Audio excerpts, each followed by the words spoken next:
Salut à tous, aujourd'hui on se retrouve dans une nouvelle vidéo et on va parler des matchs qui ont eu lieu le 15 juin et notamment du groupe F. Donc en effet hier c'était le groupe F, deux matchs. Le premier à 18h qui opposait la Hongrie qui jouait à domicile à Budapest contre le Portugal.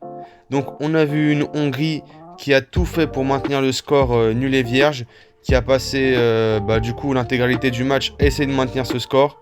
Et ils ont quasiment réussi leur coup, puisque avant la 84e minute, le Portugal n'avait pas réussi à marquer.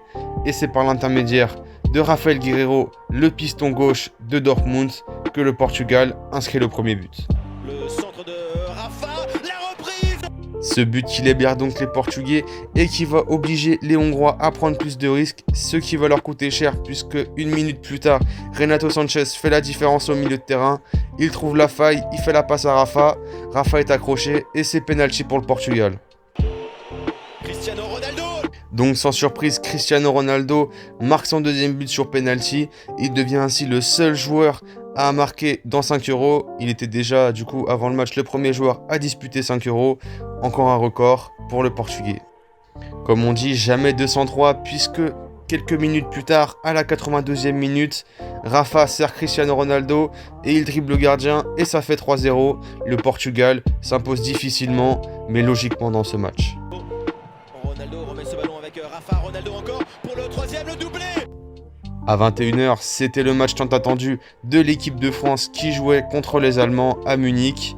Donc un match assez serré mais qui a vu les Français ouvrir le score sur un centre de Lucas Hernandez et un but contre son camp de Hummels qui fait un geste assez étonnant et qui permet à la France de remporter ce match 1-0. L'autre côté là-bas, c'est un bon ballon. Lucas Hernandez. Donc voilà, une très belle journée de football qui se solde sur la victoire des Portugais et des Français, les champions d'Europe actuels et les champions du monde actuels qui remportent leurs matchs respectifs. Ainsi, au classement de ce groupe F, on retrouve donc les Portugais promis avec la différence de +3 et les 3 points. En deuxième place, la France. En troisième, l'Allemagne. Et pour finir, la Hongrie.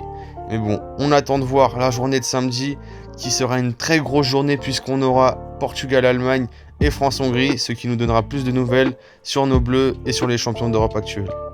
Donc voilà, c'est tout pour aujourd'hui, je vous dis à demain, j'espère que vous avez kiffé. N'hésitez pas à liker, partager et vous abonner, ça fait toujours plaisir et je vous dis à demain.